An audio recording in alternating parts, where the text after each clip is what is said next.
much welcome to tonight's webinar, the fourth part to the Build With Us series. Today, I think Thomas have planned something around marketing. Well, that's true. So let me remind you guys what we actually did do, and I'll show you here with one of the online doc views. So really nice, easy way of keeping reference stuff inside of Monday. We have talked about sales and marketing in managing an opportunity, having the company and contacts registry, and how we manage that process. We talked a little about the portfolio overview and the projects. We even did 2 different examples of it, if I'm not mistaken. So today we're going to start moving in this direction with marketing calendar, campaign strategy, intake, production. Probably won't talk about the digital asset management part today. And if we have time, we'll go all the way to workload. So we'll see how much we get to cover. But the idea is that it's going to be market focus for today, right? Cool. Perfect. So let's do... almost finds the right board. I'm going to say, as I usually do, feel free to shoot any and all questions in the chat. It's completely open, and that's my job here tonight, to try to monitor your questions and try to purvey them to Thomas, because he can't actually see the chat while he's working. So let's add a new little nice folder. Let's call it marketing.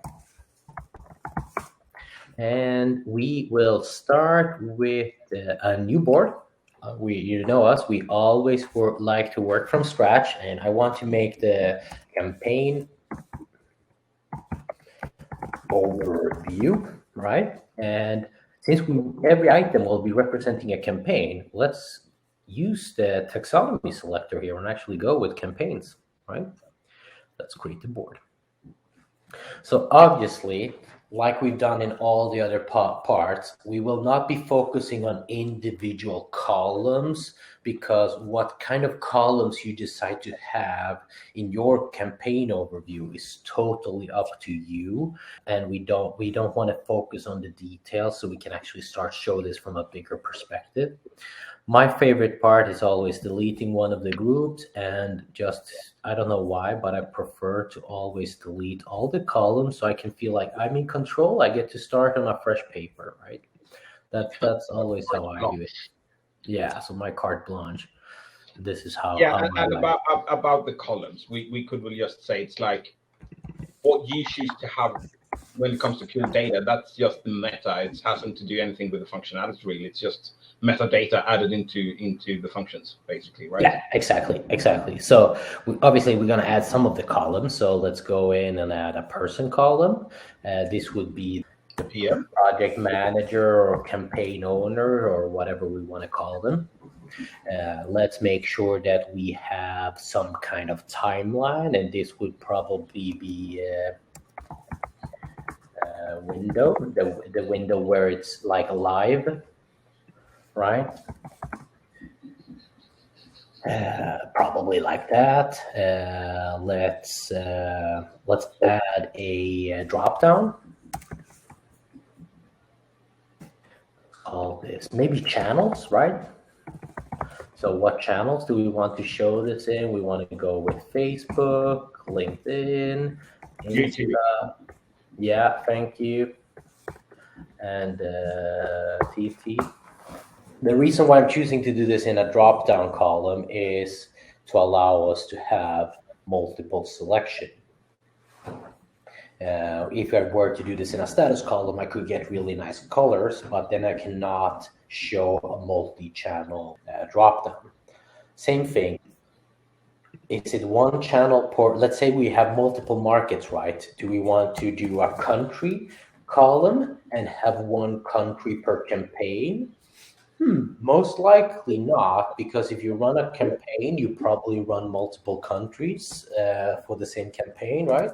Yeah, and the only thing that really usually changes is the language of the copy, which you do within the campaign, still the same campaign. Yeah, exactly. So let's go with SCNO, DK, UK, let's do GE. Let's make everybody feel welcome. Cool. Did I miss anything? It's nice. So, just to give some context to the country, right? And the good thing when we use the drop-down column, if we choose to sort something based on the drop-down column, we do get the same campaign counted in all the drop-down variables. So that's the good thing with using the drop-down. Do we need anything else from a demo perspective? Of course, I mean, we could add stuff like budget, of course. We could have a bunch of, let's do euros.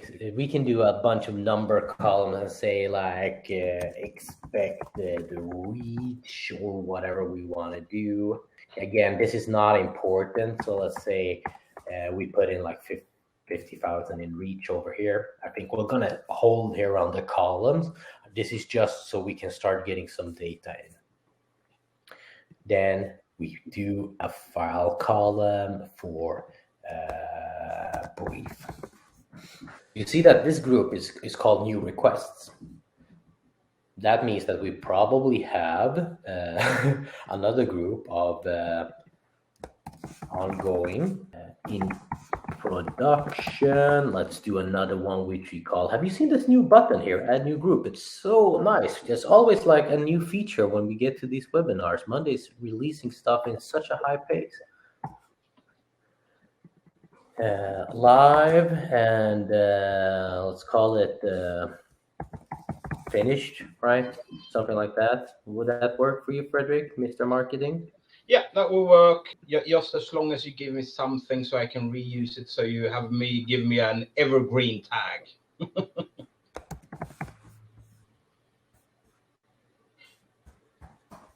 There we go. Thank you. Quickly sorted. Yeah, you know, there's so many good use cases for checkboxes, and I never have any good examples when we're at these webinars. But I think the this is actually one. Really this is probably one of the times where this is really a good one because you don't want to have it in the main kind of status, which depends on the grouping, because it may be. It shouldn't be in its own group, because if it's finished, it's finished. So then it's just an evergreen. So then you can just go for it. So this is actually a really good place to use the checkbox. Yeah. So I forgot one of the most important ones. Columns here actually. So let's have a status. Probably we want to have it new. Let's do a boring brown review.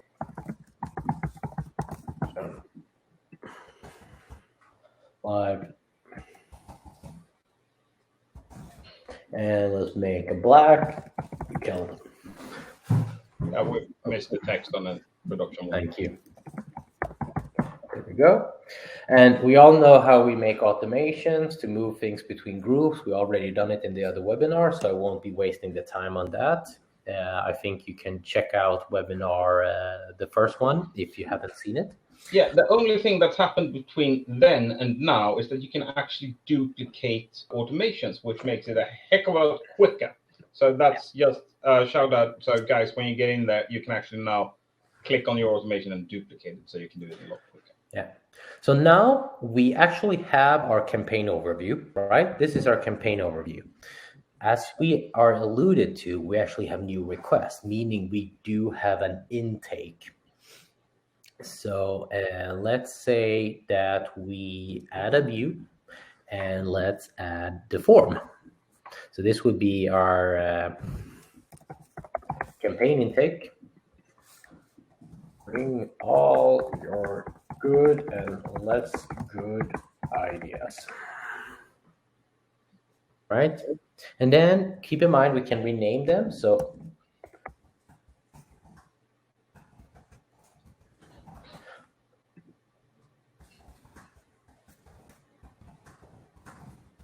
what do you call your idea? Do you see this looks a little different? So we used to have a bunch of other settings here. So we have required, that form has actually gotten a really nice overview and overhaul. and you see what it's mapped to. It's such a nice little thing. Status here is actually really awesome. Now we're not going to do it, but now we have the ability to add conditions. So if this alternative is checked, then you can have additional questions that are belonging to that. But we're actually going to hide the status because we don't need it. Campaign window, this is going to be required. Channels, you might not know. Suggestion, right? And so right now it's just, it's on. No, it's on. No, it's on. Yeah. It's on. And let's do a condition just for the fun of it, right? So if you select YouTube, then add a new question, do a numbers column, and say how many seconds long video. Just to show off the conditional thingy, right? Yeah.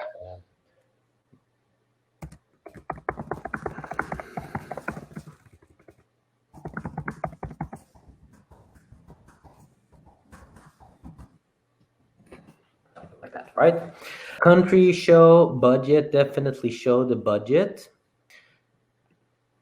And I think they're going to add to numbers that we can start doing conditional on that. Imagine being able to do thresholds. So if more than X, if lower than X, so that's going to be a really nice thingy, right? This one we'll hide. So it's now same thing as always. Group goes in here, success messages. So do we want to include an update session? No. Include name section, yes. Let's preview this form in another tab, and let's go back to the main table. So we can, let's delete this one, and let's fill out the form together, just to make sure. We always need to make sure it works. Thomas Ultra campaign, it will start on Monday next week, and it will run all of February. So the channels are Facebook, channel is Instagram, and the channel is YouTube. Now we got the second question, right? Yep, we did. You actually put in Facebook and YouTube. Oh yeah, so I was sloppy there, but as you see, it comes when we checked it. So you have conditional dynamic form alternatives on status and dropdowns. So this would be a 90-second one. Let's be nice to Michael. It's not too much editing. Same thing here. Since this is an Uber campaign, we want to have all the countries. Our budget, nothing. Expected reach. A lot. A lot. This is funny because this looks more. Yeah, it does. So either I can add a file now, but let's not, because when I add a file, it will ask me for my hard drive file. So let's just submit. Because in this example, we manage the briefs internally. So here we are. It's a new request. Let's make sure that we probably want to make an automation as well. So when an item is created, assign a team. Marknad, that's our marketing team, as the thingy, create. Because then all the projects will ping for all of us. And then we can replace and complement that with a person, or we can always remove the initial team as well. So now we can start reviewing this. And when we want to, instead, you know what? We can start doing Monday docs for our campaign briefs, right? So this is a really good way of keeping everything in-house. If we don't have an external brief. We already covered the Monday docs in another webinar, so I'm not spending any time on that either. So right now, what we have is a really cool campaign overview. We have an intake, we can approve it, we can review the budget. We could easily build in some kind of approval process with additional stakeholders and so on, right, Frederick? Yeah, but the base is there now. And maybe we want to do, so maybe we're going to do a nice little, how about having a Kanban view to better see what's being managed? And we can access and work with everything from here. The good thing with the Kanban view is we can keep dragging it and it changes. I think this is a good spot. This is a good spot for a campaign overview. I don't think we need to overkill it and a strategy brief or a campaign brief. You can look any way you want. If you don't want it as a file, you could make sure that you collect all the metadata of the brief in its own dedicated columns as part of the form, if that's something you want to be able to reference and use in the work. Cool, right? Yeah. Perfect. So let's go on and let's make a content production board.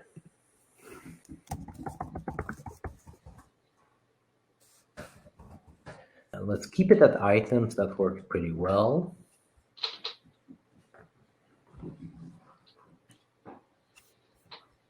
So this is where we can go nuts and we can create so many awesome things, right? So we can do, let's say,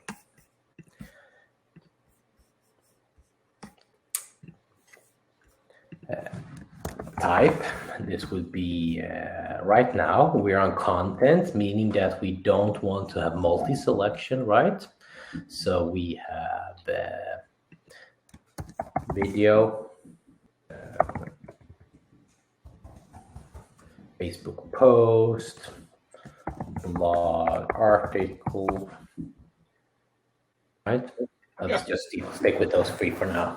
Yeah, I mean, and you can go up to 40 in there, so it's just go as crazy as you want to, basically.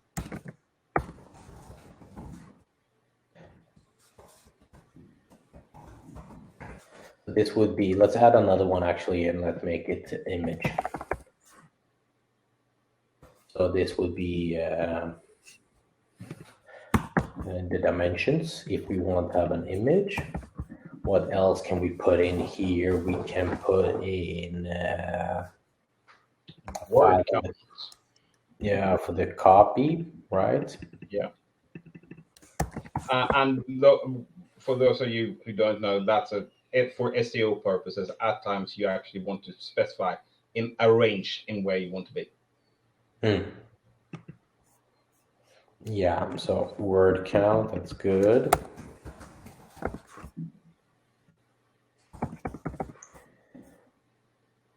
Let's make this into an image. Let's make this into a blog article, and let's make this into an image as well. So this would be 900 by 400. This other one would be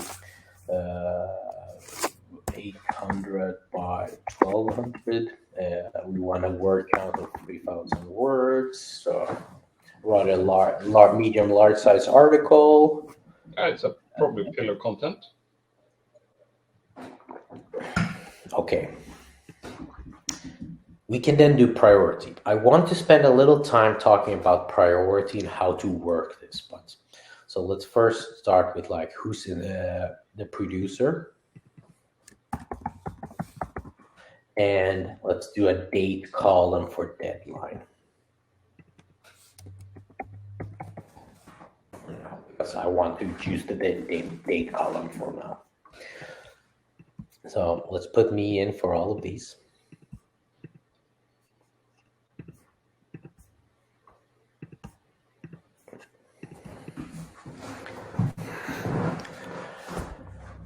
Okay. There's some really cool stuff we can actually do here. So working on it. Perfect. So I want to show you something that's actually, I don't know if this is a very well-known workaround, but I love it. It's part of our trademarked productivity build. So let's use the time reporting column. Time track. Time track, there you go, thank you. So let's make a quick automation. When status changes to working on it, start time tracking, create automation. Let's do another one. When status changes to something, status changes to done, stop time tracking, and let's do this one, create automation. Perfect. Let's start all of them. Now this is another way of doing it. So let's say content category. This might seem really weird what we're doing right now. So give me just like 5 minutes and I'll show you the benefit of what we're doing. While I'm setting this up, Frederick, please help me by thinking of a few content categories so you can give me the name of those as soon as I ask for them. Yep. Ready. Blog article. You copy from me.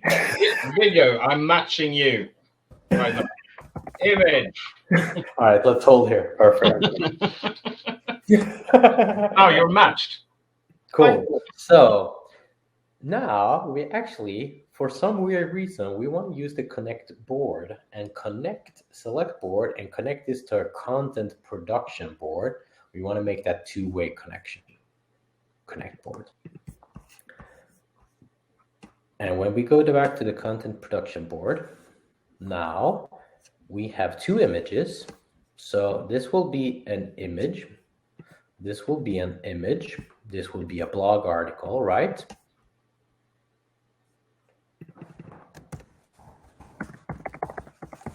So this would be, just to be super clear, this would be instead of the status column. So you do one or the other, of course. But what we now do, we make a nice little thing here, and we, I'm so happy I thought of this, so that's why I'm giggling to myself. And let's show the time tracking.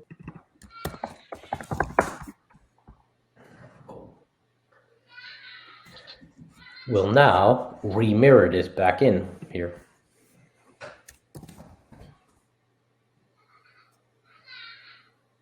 Content, and let's mirror the time.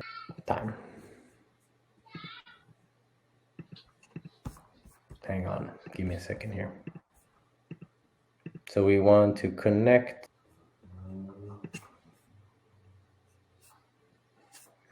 What is happening here?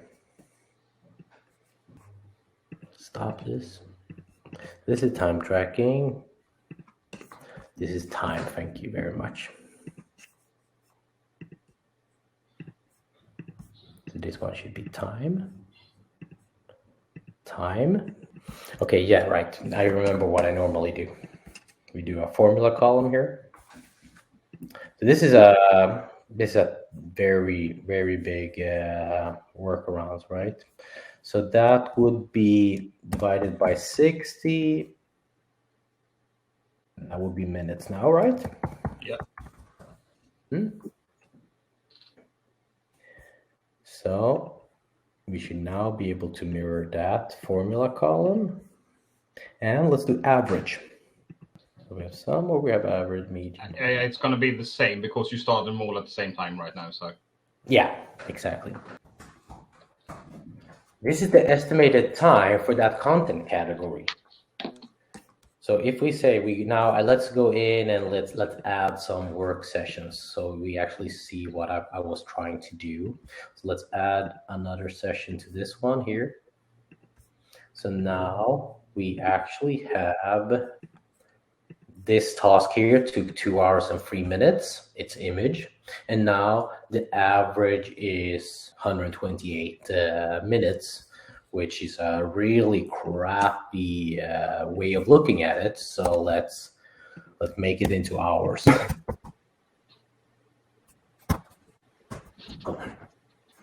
Can you round up, parenthesis, comma, 2 decimals. So now we have an average of how long does an image take based on our completion. So this would be then, these 3 projects here would be done, right? And that will probably be, let's add that group. Let's add it done. Let's move them to that group. To the group. I wish my keyboard was voice controlled sometimes.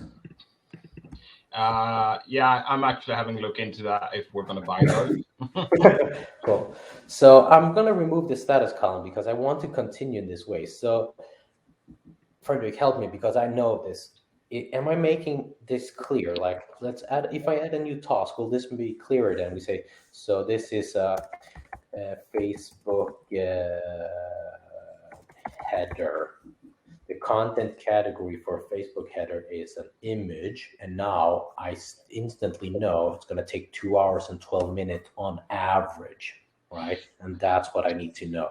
Yeah, basically, because the other way you have to do it is basically doing by a pure formula column and then program that to the starters doing the same thing. But then you have to update it manually, and it won't take into effect the actual work you do. So this is a neat way of having it up to date all the time as an actual average on what you're doing, and then. But then, of course, if you have those one-offs where this image took us 5 days, yeah, that would screw you up. But then you can remove that connection and it will instantly be gone. So that's the only thing you need to keep a lookout for, really. Yeah, I think I really appreciate those clarifications because this is actually a really, I think this is a very power function because how many people does not approach Monday and say, oh, I wish I could get an average of all these tasks as an estimate so I don't have to sit and estimate the time.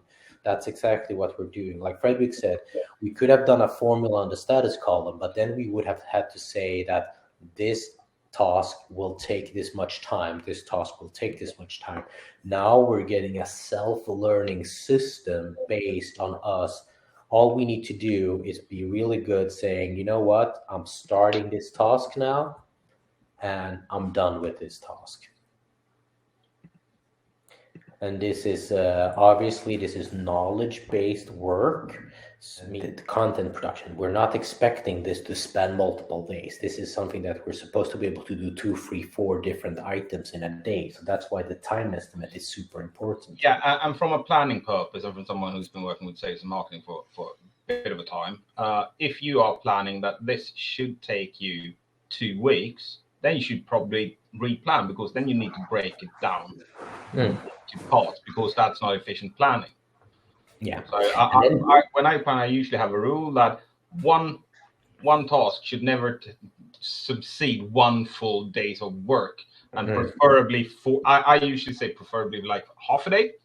I find that a good measurement, but 1 day would work just as fine. But when you go into there's 2 days, yeah, okay, good. No. Yeah, and the good thing here is that if I now add a workload to this board. So what happens is that I have everything basically drawn out with just the correct settings of the workload. So item, deadline, resource times person, effort, and that would be the estimated hours. I can actually do this as hours. I set my weekly capacity to 40 and I'm good. Now I can zoom in today and I can see exactly that how my workload is doing based on what I have over here.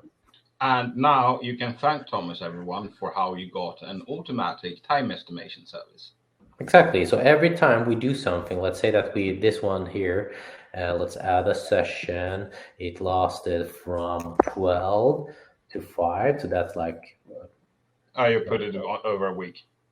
Yeah, so can we do it now? Can you accept this, please? Thank you. So that's a 5-hour window, right? And now let's move it down to Mark. You see the estimation for image is now 7.12 hours. And let's say that we duplicate this little baby down here.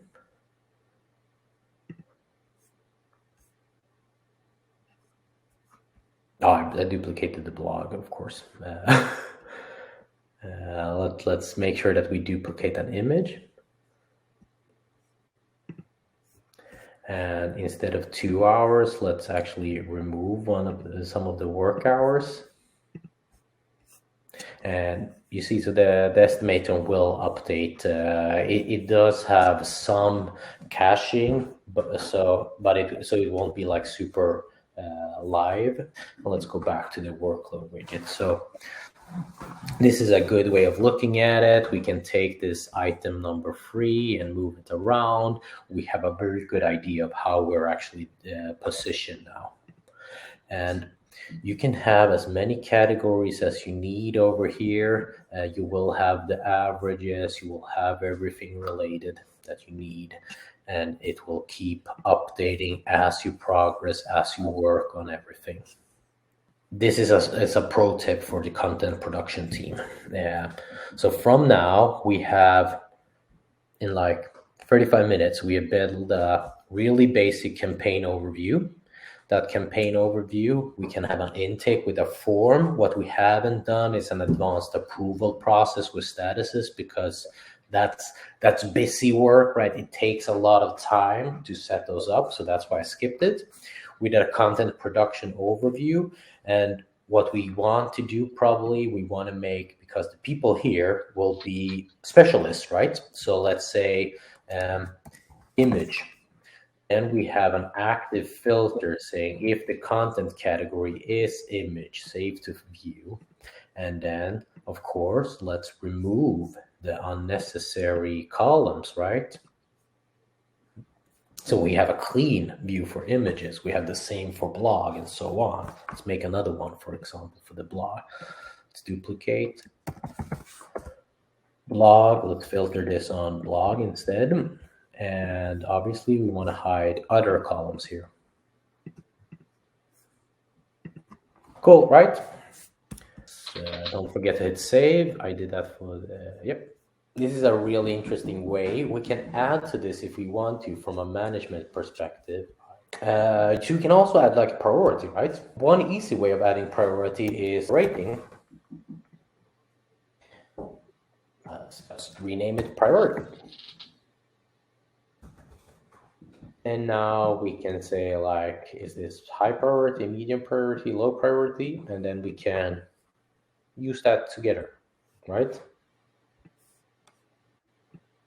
So, and we could, I've actually have an example of how we have taken this priority and built it based on impact and effort, and we get like a priority number that also calculates the estimated time based on the deadline. So the closer you're getting to the deadline, the higher it increases the priority. So you can basically have a view where you filter on the priority formula.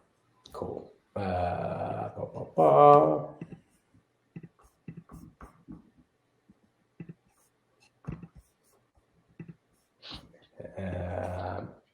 Anything else we should cover, Frederick? We let's look at the plan to see where we stand right now, so we can check it off from there. Yeah, so the idea was that we were going to talk about, we haven't done the marketing calendar, so that's really good. Campaign strategy, intake, production. We done intake and production. We can actually go as far as well and connect the campaigns to the production. So we could do a connect to board to our content production. We don't need a two-way actually. Do we? Nope. Not if you want to reuse your content. Yeah, let's not do two-way for now. So we can then go in and say, for Thomas Ultimate thingy, I need these two content thingies, and let's make sure that we have a mirror.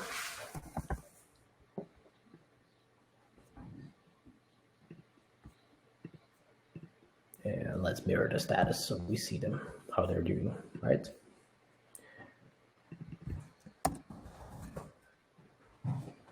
We could, it's quite easy to actually, for the campaign overview, we actually should have done this two ways, so let's delete it. Great. Okay, let's mirror the status column. All labels, let's connect some items. Perfect. So now I actually want to see what we can do in a dashboard, marketing overview, or a calendar. The campaign overview and the content production. Done. Let's go with a Gantt view. The new widgets and how they're working is really, really nice. So we want to have the campaign live window, the deadline. Let's group by connect to board.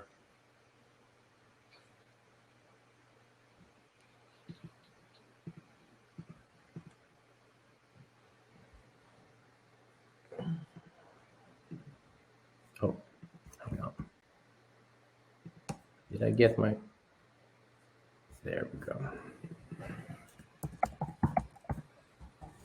Campaign. Also mirror in the deadline from these items.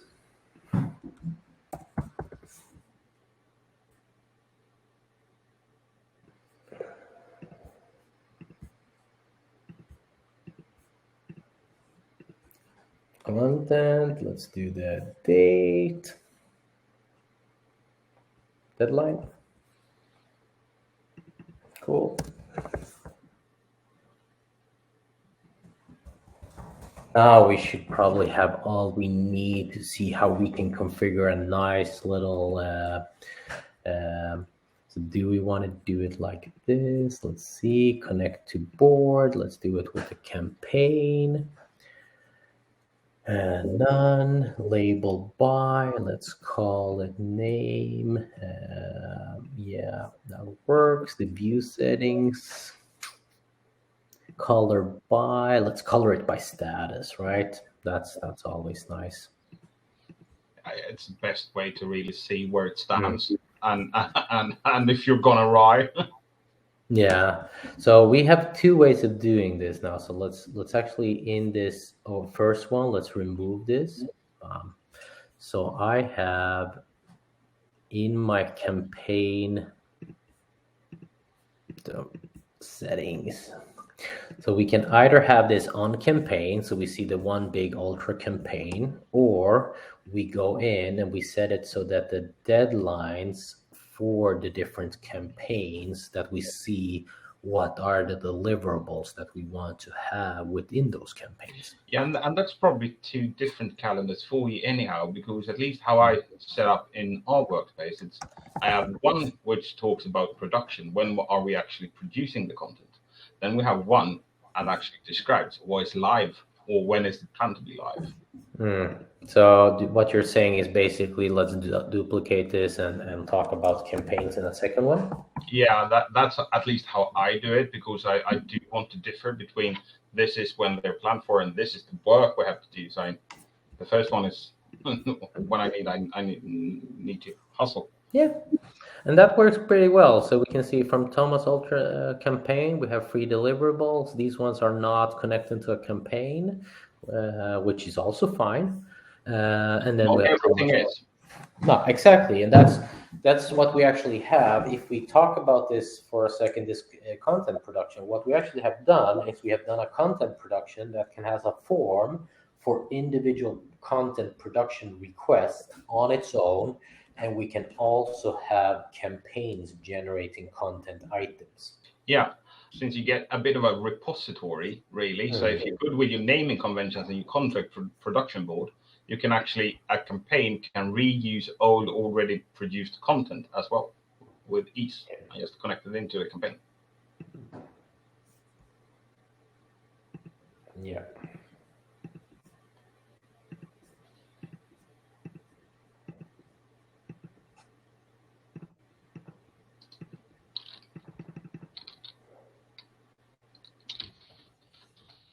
I do have some error here that's bugging me. Because the formula is actually correctly counting this. I think if you yeah, so I think you need to actually put in the there to divide by the number of connected agents. You're absolutely right. That was almost ridiculous. Thank you very much. So let's divide this by column connect, and now we can count it. Yeah. There we go. Now you have it. Thank you. I knew I did something wrong. I was like, should I just hide this? No, I want people to actually walk away with the right experience. So I didn't want to hide it. So yeah, now we have the right estimations. Yeah. So now you can start. Imagine how cool it is to automate like this. I think this is actually the biggest takeaway of this webinar. And if you guys want to, we're actually planning to do a webinar about how you can manage knowledge-based work. So knowledge-based work is coding, HR, legal, anything that's where you basically do the same thing but differently each time, but you can categorize the tasks quite well. So let's take HR, for example. If I am to issue an employment contract, I don't write the whole contract from scratch. So I usually takes roughly the same time, even if it's an individual, it's an individual name, there's an individual salary, there's individual benefits, but it will roughly take me the same time. So a work category in that case would be employment contract. And then we would know exactly after doing it for a while, let's say we've done 20, 30, 40 employment contract, we will have a really, really strong estimate of how long time it takes. And you can really combine that with a strong priority system. So I think we should actually do that as a webinar for Rick to show people. I know we had a lot of clients that love this. It works as a challenger to sprint planning as well. Yeah, and actually you can pull all kinds of data because you can quite easily, after that fact, also see who is faster than the median and who's lagging behind a bit. Yeah, and as an old HR person, my favorite part about this is that we move from a push to a pull system. So instead of telling people what to do, we present a bunch of tasks and they will pick the one that fits in the rest of the workday, and they have the skill for it. Because the list will always be prioritized anyways. But that's a really good future webinar, I would say. Yeah. But with that, I think we actually covered everything. And I'm sorry for the mix up with the formula. Really good. So let's open up this formula again. So we're rounding this down to 2 digits. That's the 2 here. We're fetching the time. We're dividing it by 60 by 60. You can probably make this a lot smarter, but I wanted to make it clear. You can move it to hours in one division, of course. And then you divide it by the content production count, ergo, how many times does it exist? So we have an average of 8 hours, or we have a total of 8 hours over 4 items, and that's why we have around 2 hours here. Cool. Is there something you think that we should cover in the last minute, or at least what we should tease for the next session? What do we want to do for the next session, Frederick? Where do we want to go? I think HR might be a really nice jump because it has been highly requested in lots of times. IT, yeah, sure, but I think I would probably go HR because I think it's rather fun, and I have been talking a lot of HR. That's actually good, because then we can also show that the case management methodology that I just discussed and enhance on what we just did for the content production. Yeah. So we'll talk about onboarding, offboarding, and personnel directory and HR case management. I guess with that, thank you, Thomas, for today, and thank you all of you who came, and thank you to all of you listening to us on YouTube later on. Thanks for watching. If you like our content, remember to subscribe.